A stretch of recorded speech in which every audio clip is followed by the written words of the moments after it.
I've between this week and next week, there's going to be a very important day in the history of our nation. That's why I got the colors on that I do today. 250 years, right? 250 years as a nation. This incredible, strange experiment of the United States of America.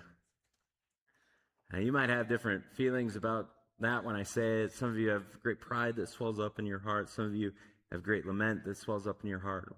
Wherever you're at of that, I think some of it is to do with maybe different definitions of freedom. We have very different definitions of freedom in our lives.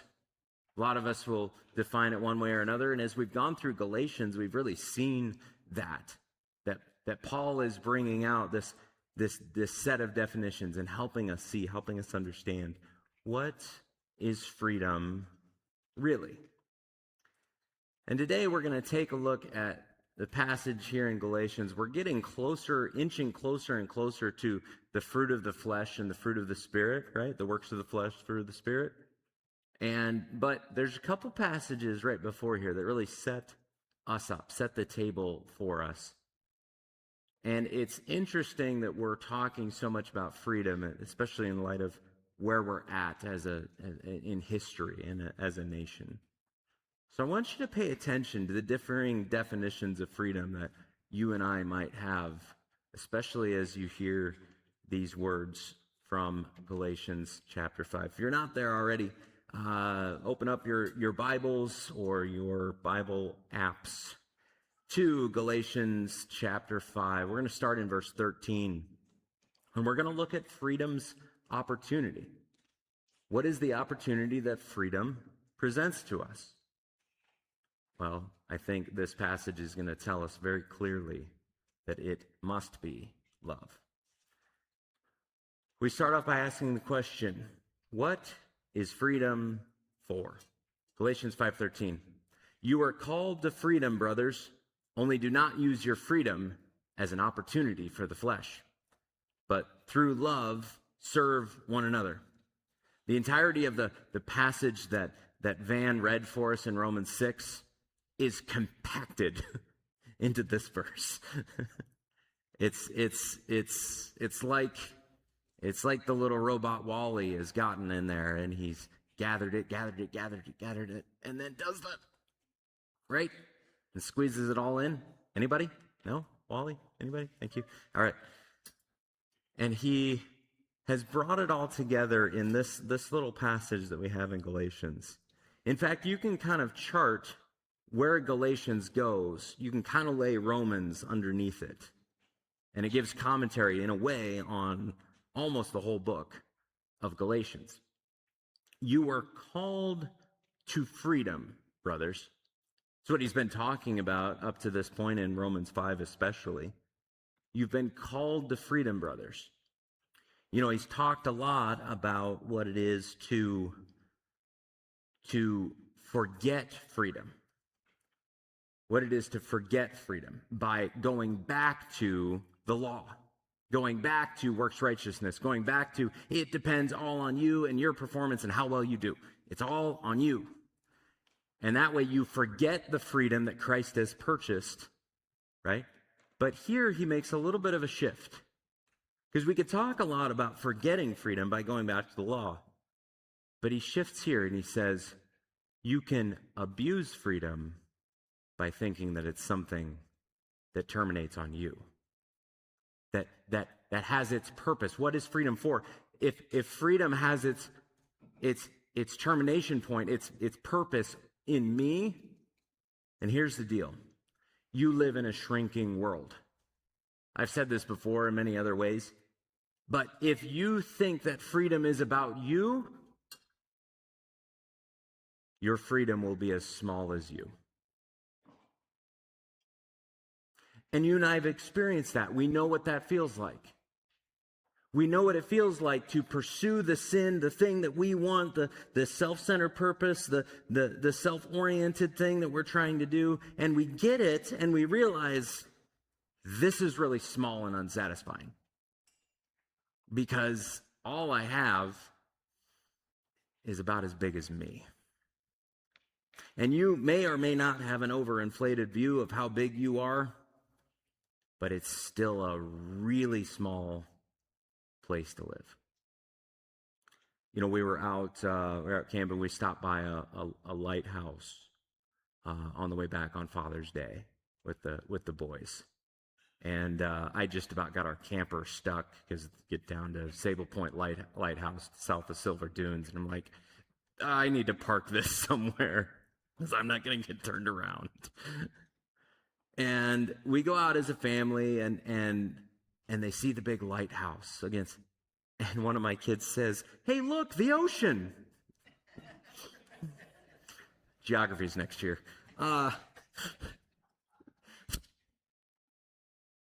You know, I grew up in Nebraska. There's not many lakes, okay? There's little farm ponds. The Missouri River, that's pretty big, but like little tiny lakes, about that big. And you know what's in those lakes of the farm ponds that the cows can go into? That's what having a definition of freedom that revolves around me is. It's about that big, and it has that content in it. Is that strong enough for us? Not nearly as fulfilling. Because when you're a kid growing up in Nebraska and you spend your day throwing the bales on the flatbed trailer and you think to yourself, I am just covered, I'm hot, I'm dirty. And you see that farm pond, it's like, it actually isn't going to help me.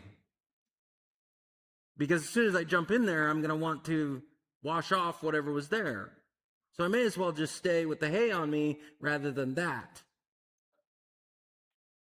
When you and I think that our freedom is only about me, my freedom is only as big as me. But when I realize that my freedom is about God, then my freedom is as big as Him. That's like realizing farm pond, ocean, or Lake Michigan, whichever you're at. Now, I'm not vouching for the contents of Lake Michigan in the same way that the previous illustration mentioned, but what I'm saying is you see the difference. You see the difference. Brothers, you are called to freedom, only do not use your freedom as an opportunity for the flesh, but through love serve one another.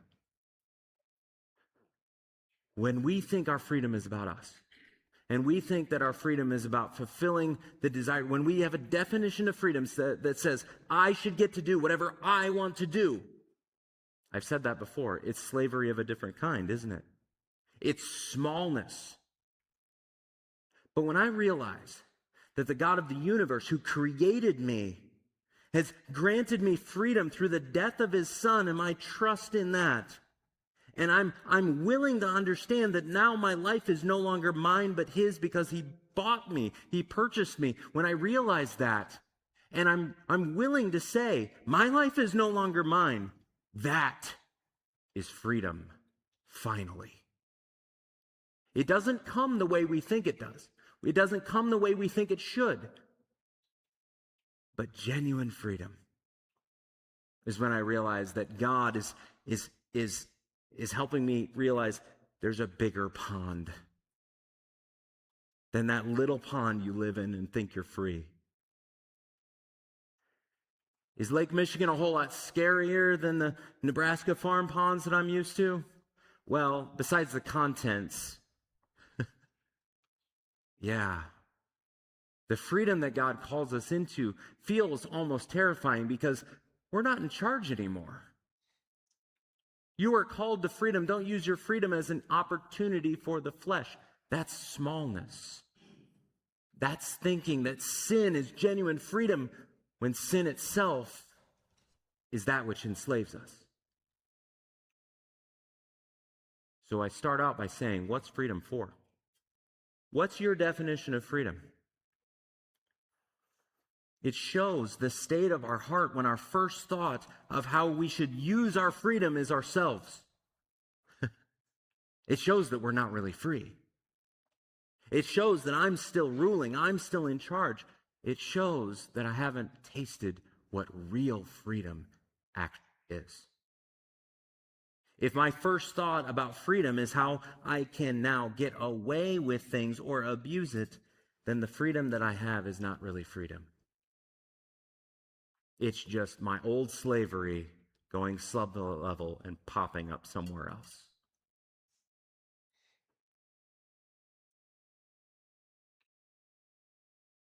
Again, you can lose your freedom by turning to works.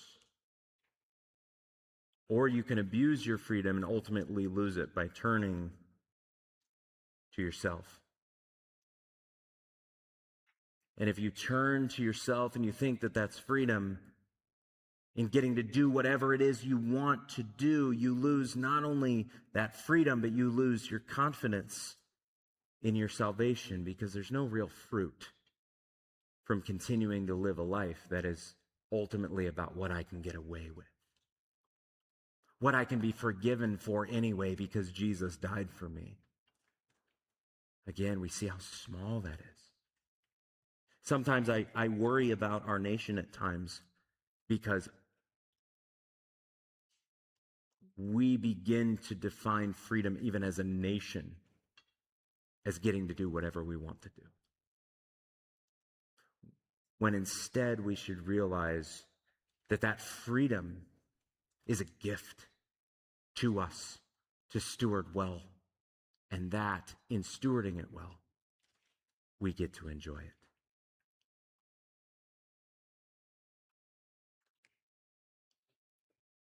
This is the part where we begin to turn away, though. All right, I can believe that God has better ideas and better plans, and his freedom is really freedom. All right, I can get that. God owns my life, and he makes better choices than I do. He'll keep my freedom if I understand that my freedom is not running to sin, but it's running to him. Hey, that rhymed. It's realizing that, right, that freedom. And we can say, okay, God, I can get behind that. I understand that. And then he says the next phrase, but through love serve one another. No, God, I can trust you.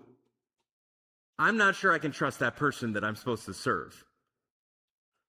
You see how quick our minds go there? Because serving someone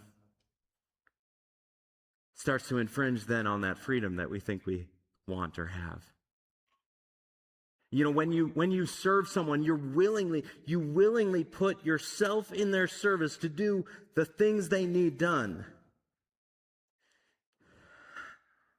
And God, in that gracious moment, says, now you're understanding. Now you're understanding the kind of love that I've given you. You think of all the reasons you don't want to serve someone. God has better ones than to serve you. Think of all the reasons that God shouldn't serve you. Think of all the reasons that God has for the fact that he shouldn't love you to the extent that he would serve you. Think about all of those reasons. And yet he does. The God of the universe sends his own son to be put to death on the cross so that he can say to you and I will serve you. It's out of this that we understand that God, of all the beings in the universe, is the freest being in the universe. Because he has all the power, all the right, all the ability to have everything be all about him and the right to do so. And what does he do? Serves his creation.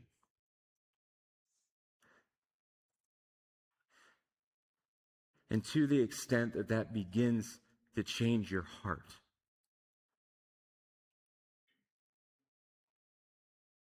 is the extent to which you understand how the gospel changes the definition of freedom completely. The opportunity for freedom. What is freedom for? Freedom's opportunity is not my own flesh, not my own freedom, not my own doing what I want to do. Freedom's opportunity, the definition of freedom, comes out most fully when I get to the place where I say, I want to serve another person than myself. I want to serve the God who rescued me from the smallness of my world. That's what freedom is for. And God says to us through Paul, that's how it's always been meant to be. Look at the next verse, Galatians 5:14. For the whole law is fulfilled in one word. You shall love your neighbor as yourself. You shall love your neighbor as yourself. The whole law, all the commands, all that was required of us, that Jesus has paid for so we no longer have to try to earn our way to him. He accomplished it because ultimately the whole law is fulfilled in this one word. The whole point of God in giving us the law is you shall love your neighbor as yourself. In other places, Matthew 22, on these two commandments depend the whole law and prophets, right? Love the Lord your God with all your heart, soul, mind, strength, and love your neighbor as yourself. The reason he says it all is fulfilled in this one word, love your neighbor as yourself, is because I think that is the end of the process. If you can get to the point where you are actually loving your neighbor as yourself, you are loving God with all your heart, soul, mind, and strength. It's all fulfilled in this one word. So let's think a little bit. What fulfills the law? When you begin to love others the way that you naturally used to love yourself. Can any of you remember that? The way you used to just love yourself before Jesus got involved? How much your life was just about you? How much your life revolved around you? I remember being a bitter, angry, frustrated young man. I was smooth, slick, manipulative.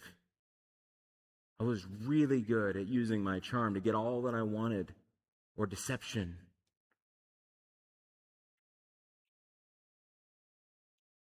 And when God knocked me off my horse,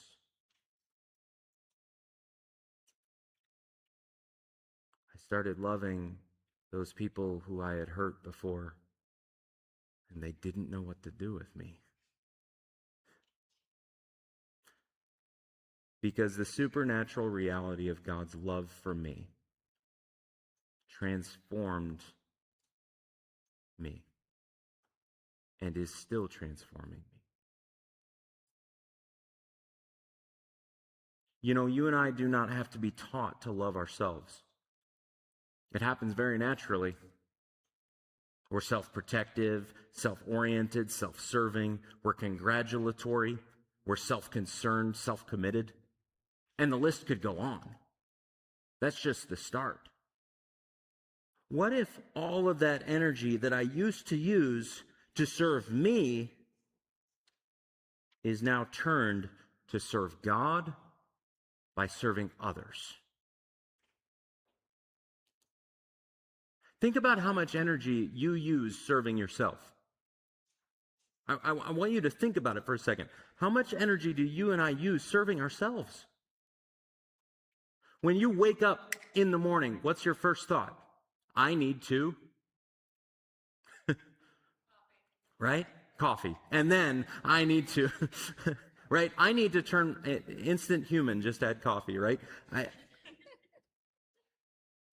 How much of that energy that we spend being self-protective, self-oriented, self-concerned, self-committed, self-serving. You have a powerful set of resources. that you could choose to use for you, or you can choose to use for others. Some of you, this is why your marriage is struggling. Because all the resources that God says that God has given to you, your definition of freedom is that I get to do what I want, and this person that I married now serves that goal.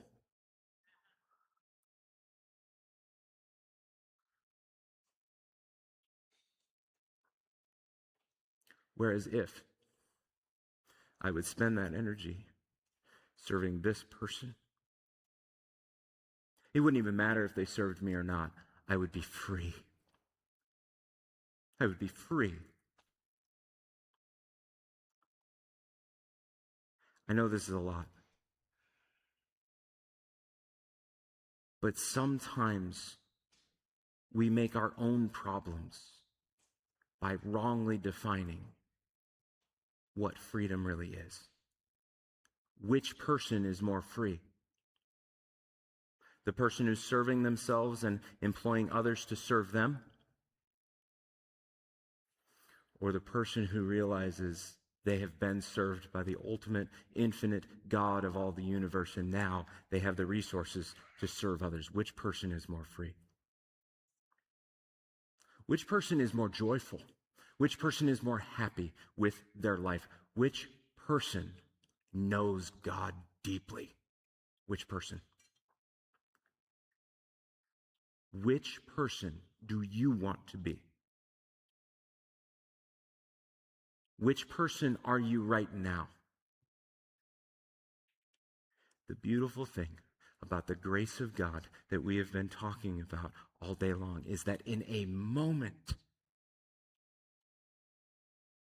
God can make that shift. When you and I stop worshiping ourselves, our own wants, our own desires, and we can have freedom because He's already done everything necessary.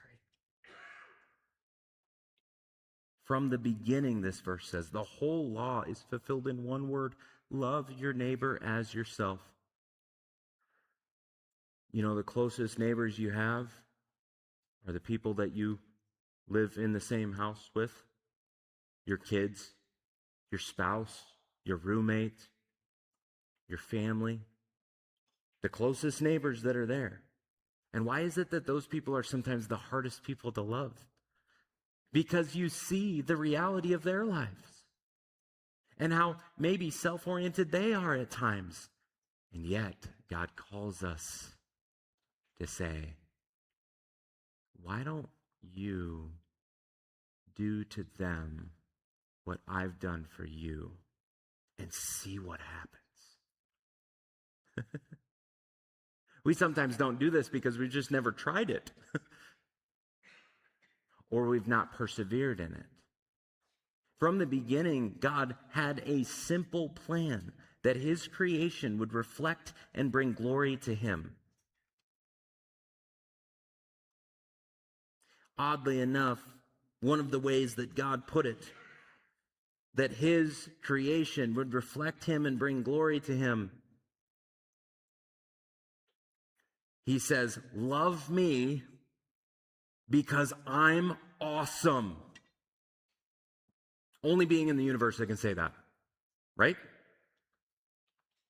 Love me because I'm that good, because I'm that kind, because I'm that forgiving.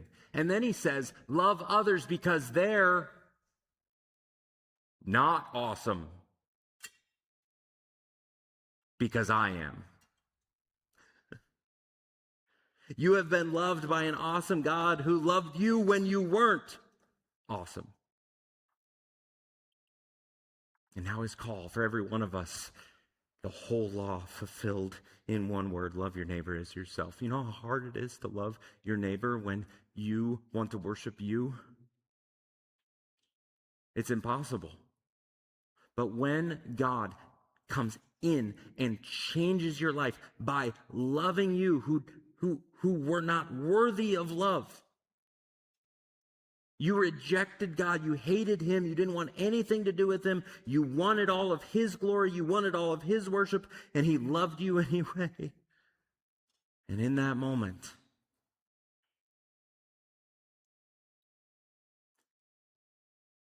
the choice couldn't be clearer.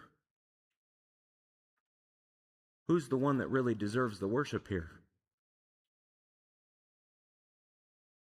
And out of that comes a love for your neighbor instead of yourself.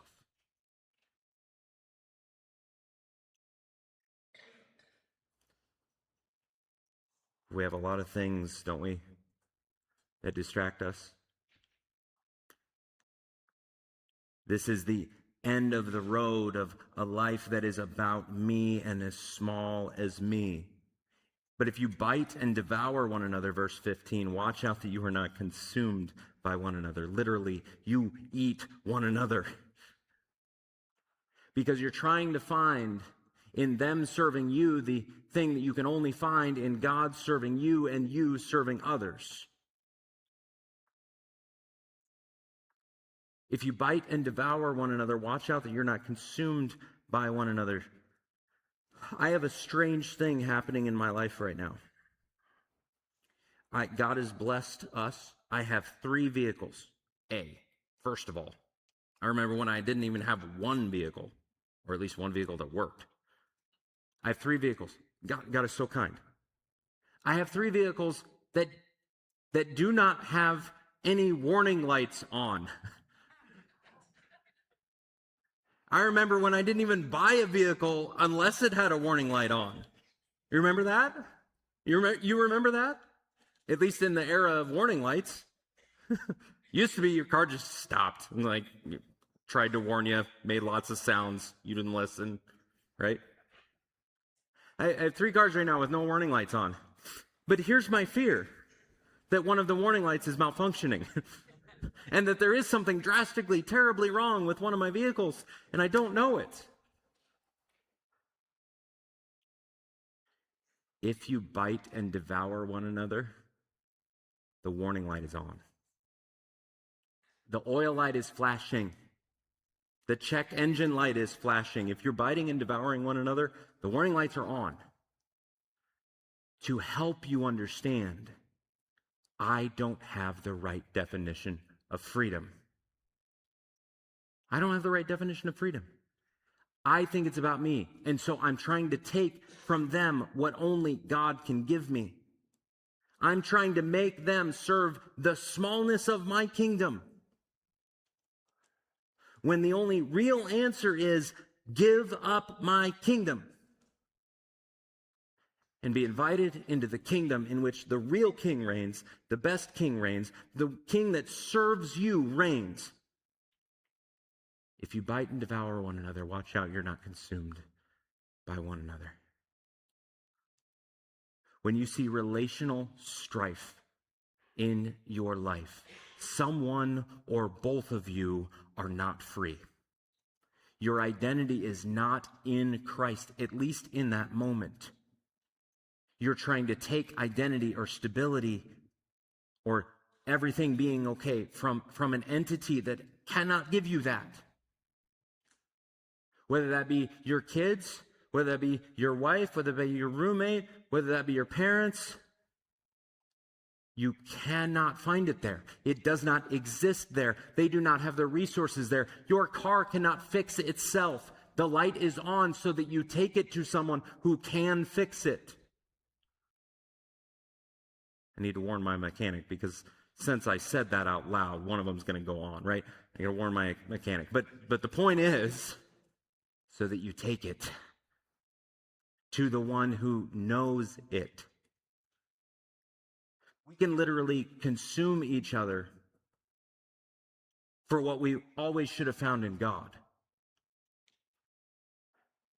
Every time when you and I have the urge to get yours or your pound of flesh or revenge or whatever, you're trying to get from someone else what only God can give you. Only God can give you true satisfaction and justice. People can't. It means you've not yet found in God all that there is to find in him. Because there's not enough to satisfy you in people. I'll say it again. I say it almost every counseling thing. In your marriage, in your life, with relationships that you have, without reliance on Jesus, it is 2 ticks and no dog. You will suck the other person dry because they do not have the resources. Ticks are designed to be attached. You're the tick, by the way. You're designed to be attached to a life-giving source. If you don't, you die. And when 2 people are in a room and neither one of them are pursuing Jesus, it's 2 ticks and no dog. They will try to suck each other dry, and there's no life-giving source. This is what happens. This is what happens when we don't set clearly and definitely our identity in the fact that we have been loved by an infinite creator with all the resources in the world. We've been given and served and cared for and loved and forgiven in this relationship. And so when it says what real freedom is serving others, I actually have the resources to do that. But if it all depends upon me, and it all depends on me finding those resources to serve another person, I don't have them. And I have a sneaking suspicion that you don't either. So,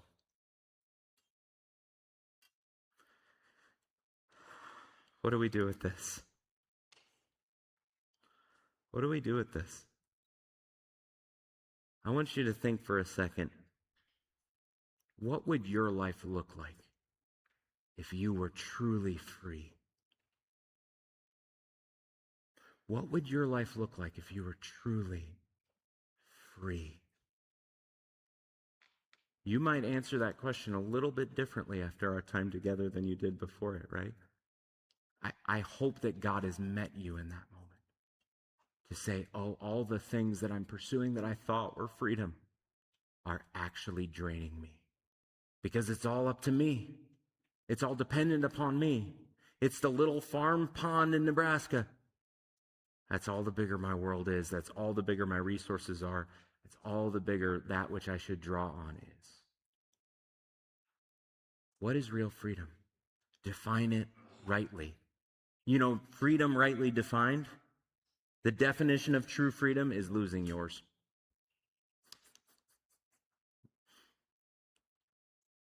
And letting God be in charge of the vast ocean of freedom that you get to enjoy. That's real freedom.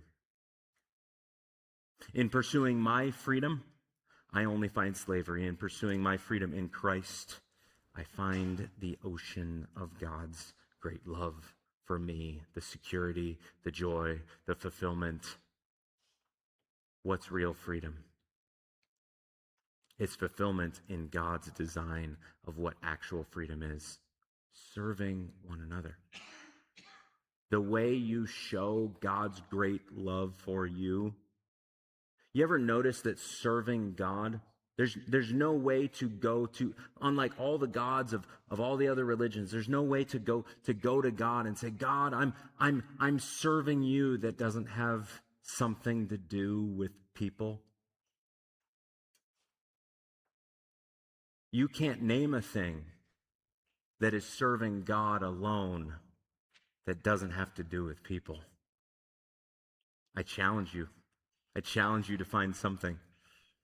There's not.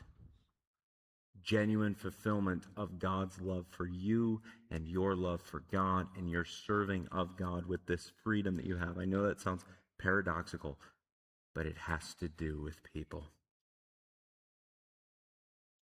How might you need to voluntarily limit your freedom in order to find freedom? Because that's how the Bible defines it. You want genuine freedom? Believe that God has it figured out best. Submit to Him, and you find genuine freedom. I'm going to invite our worship team up. Because ultimately the fruit of this the fruit of what happens in your life. If you don't feel that freedom, the diagnostic light is on. You got to figure out what it is. What about my life is only revolving around me? My thoughts, my desires, my freedom that needs to be ultimately or changed to be about revolving around God. And here's the deal. You do not do that by trying harder to love other people. You ever tried that? Doesn't turn out well. Ever thought to myself, you ever thought before you get out of the car and go in the house, I'm going to love my family today. And the first thing that your family does is something unlovable. And you're like, I'm out. I'm done. That ain't how this is going to work. You ever been there? Here's how you do it. How do you see the fruit of genuine love for others come out? You look deeply and humbly into the ocean of God's love for you. His vast, unending ocean of love for you. And the longer you wade there, the longer you soak there, the longer you saturate yourself there, the more you find yourself saying, I actually want to love these crazy people that I live with. I want to love these crazy people that I go to church with. That's right. That's what I said. I want to love y'all because I've spent time not looking at what's lovable in you. Though by God's grace there are many things. But by looking at God's vast, unending love for me. So I'm going to ask you to stand. We're going to sing together about that unending ocean of love.